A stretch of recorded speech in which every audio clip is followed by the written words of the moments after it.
Okay, guys, hang on to your seats because this is the chapter on managing income taxes.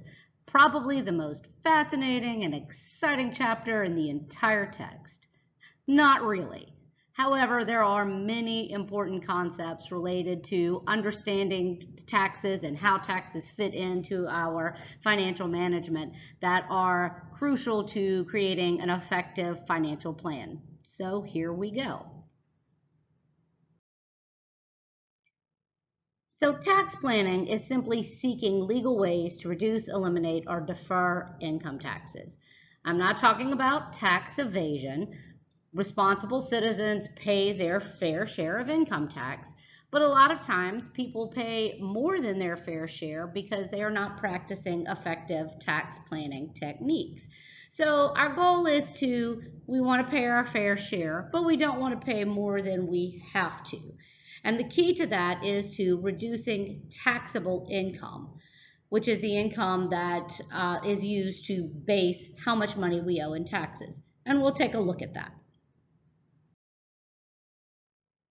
So some of your short-term goals for effective tax planning, some of these you could do while still in college, others maybe as soon as you start your first full-time job, is to sign up for tax advantage employee benefits at your workplace, contribute to your 401k or any other employee-sponsored retirement plan, buying a home. So putting yourself in a position where you could buy a home because the interest you pay on a mortgage is tax deductible. And we'll talk about that a little later. Do your own tax return so you can learn how to reduce your income tax liability so that you understand exactly what you're paying and why. And most importantly, maintain good tax records. That is definitely something each of you can do instead of scurrying about somewhere around the 1st of March every year trying to put together all of your tax documents from the previous year.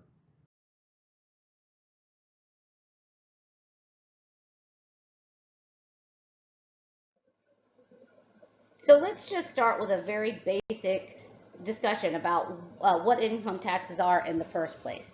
So an income tax is just a compulsory charge, means you have to pay it, that a government imposes on its citizens and their property. So we do have a federal income tax, which means we must pay the federal government a portion of our income. A lot of times taxes are kind of considered a curse word. Nobody likes paying taxes. We grumble about paying taxes. But the reality is, responsible citizens do pay their fair share of taxes because taxes are how we fund things like roads and our infrastructure and our government and our emergency services and public schools and programs that provide public assistance and many, many, many other things. And we couldn't collectively just get enough money from everybody in our town to build a road through the town, right? So taxes are how a lot of those essential services are funded. So they are a necessary thing.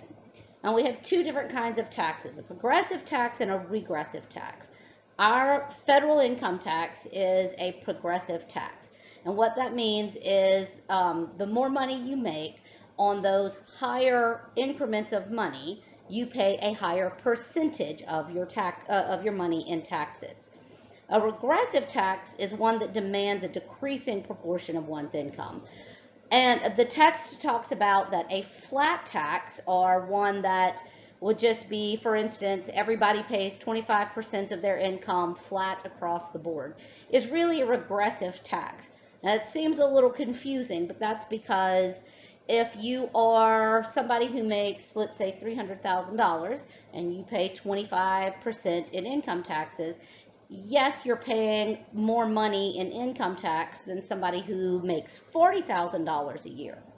But if you're making $300,000 a year, the percentage of your income that goes to other things like housing and groceries is a much smaller percentage of your income than it would be for somebody who's making $40,000. So in essence, you still have a lot more of your income that you can choose whatever you want to do with. So I know that sounds a little confusing and a little counterintuitive, but it is a regressive tax.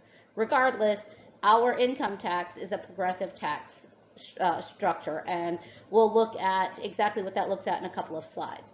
Now, so the marginal tax rate, we hear people talk about tax brackets or being pushed into a higher tax bracket. What they're really talking about is the marginal tax rate, and it is the rate at which your last dollar of income is taxed. So let's take a look at what that looks like.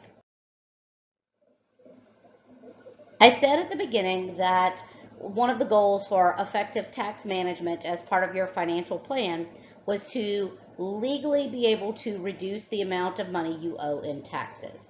Now, how do we do that? Well, so obviously, if we make less money, we're paying less in taxes. But that's not really what we want to do.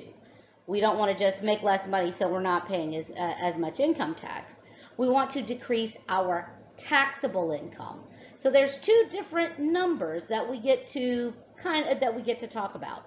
On one side, there's the total amount of money that we earn in a year, and then there's the number that the government looks at to determine how much you owe in income taxes. And that's the income number that we want to look at. That is our taxable income, and that's what we want to reduce. We want to get that number as low as possible because that's the number that the percentage of our income is based off of, the percentage that we pay in taxes. So additional taxable income goes up if it goes above another tax bracket. If you're paying a 25% tax bracket as your top tax bracket, and you're right at the very top of it, and you make another $1,000, then that last $1,000 is going to be taxed at 28%. So you would pay $280 in taxes out of that $1,000 instead of $250. So the more your tax rate goes up, the more your taxable income goes up, the more you pay in taxes. So when you look at altogether the percentage of taxes you pay total out of your income, that's your average tax rate, and it is different from your marginal tax rate. So let's look at some real numbers so we can understand how your income tax is really determined. What you're looking at is from the text, and I think this is based off of the 2014 tax brackets. I have attached the 2019 tax brackets in Moodle. They're a little higher, they're a bit higher than this because they're adjusted for inflation every year. So for instance, I think this first number right here starts at 9,700. But anyway, you can pull that up, but the concept is still the same. So the way this works, if you're looking at your marginal tax bracket over on this side, for everybody, their first $9,075 is taxed at 10%. So everybody pays 10% of their first $9,075 earned. Then for every dollar in between $9,075 and $36,900, you're taxed at 15%. So every one of the dollars in between these two numbers right here are taxed at 15%. Then as you go up, every dollar in between $36,900 and $89,350 is taxed at 25%, and on up the income ladder. So that means if your taxable income for the year was $89,351, then that $1 would be taxed at 28%. You pay a little bit higher tax on that last dollar, and that would be, you'd be in the 28% marginal tax rate. So there is a little bit of confusion because a lot of people have the misconception that when you're bumped into a higher tax bracket, that means all of your income is taxed at that rate, but that's not how it works. And that wouldn't really be fair because let's say right here, let's talk about this. If somebody made $9,076 and all of their income is taxed at 15%, then they would be paying a significant more amount in income tax for that one extra dollar of income as opposed to somebody who was just right here at that 10%. So I hope that makes sense, but do go take a look at the 2019 numbers.